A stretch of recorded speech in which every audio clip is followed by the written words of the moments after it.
జగిత్యాల జిల్లా కేంద్రంలోని బీట్ బజార్లో గల ప్రాథమిక వ్యవసాయ సహకార సంఘం వద్ద గత వారం రోజులుగా రైతులు యూరియా కోసం వర్షాన్ని కూడా లెక్క చేయకుండా పడిగాపులు పడుతున్నారు. రాత్రి పగలు తేడా లేకుండా తమ వరుస క్రమంలో ప్రతిరోజు నిల్చుంటున్నామని, అధికారులు మాత్రం ఉదయం 10 గంటలకు సహకార సంఘ కేంద్రానికి వస్తున్నారని రైతులు ఆగ్రహం వ్యక్తం చేస్తున్నారు. సరైన సమయంలో చేతికొచ్చే పంట నష్టపోవాల్సి వస్తోందని రైతులు ఆవేదన వ్యక్తం చేస్తున్నారు. 5 గంటలకు అయితే లైన్ ఇక్కడ వీళ్ళు వచ్చింది 10 గంటలకు. 5 గంటలకు వచ్చి పెట్టినట్టు వేయాలనుకుంటారు. మరి బస్తాల చప్పుడు ఇల్లు కూడా రావాలి 5 గంటలకు. మామూలుగా 5 గంటలకు రమ్మంటు. మరి వీళ్ళు ఎందుకు రారు? రైతులు ఎందుకు రారు?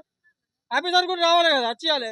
వెంటనే వెళ్ళిపోతారు. ఇంతమంది జమ అవుతారు. ఎప్పుడు ప్రతి ఊరోళ్ళు జమ అయ్యారు కదా. వీళ్ళు మేము 5 గంటలకు జమ చేసి పెట్టినప్పుడు అయితే వచ్చే ఎంతదంటే ఇవ్వాలి. నిన్న రాగిని బత్తాలని ఎక్కడికి మెట్రిక్ టన్నులు 7,000 మెట్రిక్ టన్నులు అమ్మిరట. మరి ఒక్కొక్క దుకాణం నుంచి వెళ్ళి జగిత్యాల బీట్ బజారు కాటల రాజిరెడ్డి. ఇప్పటికి వారం రోజుల నుంచి వెళ్ళి బస్సుల గురించి నేను వెయిటింగ్ నుండి ఒక్క బస్సు కూడా దొరకలేదు. బయట 350 అంటారు, అది కూడా దొరకలేదు.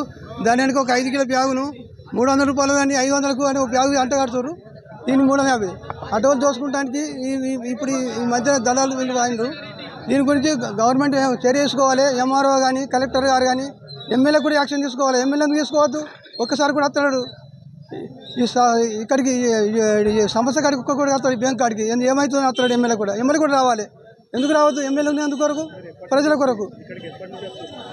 మేము వారం రోజులు వచ్చిండు, ఒక్క బతకు రాలేదు. వీళ్ళందరూ కూడా వారం నుంచి వస్తారు. నిన్న 11 గంటల నుంచి లైన్ కడుతున్నారు. రాత్రి 3 గంటలకు వచ్చిన ఉన్నారు. ఇక్కడ రాత్రి 3 నుంచి లైన్ కడుతున్నారు వీళ్ళందరూ. రాత్రి 3 గంటల నుంచి లైన్ ఉన్నారు, ఇళ్ళ ఉన్నారు. మళ్ళీ అది ఎక్కడికి ఒక్కడే బస్సు ఇస్తారు.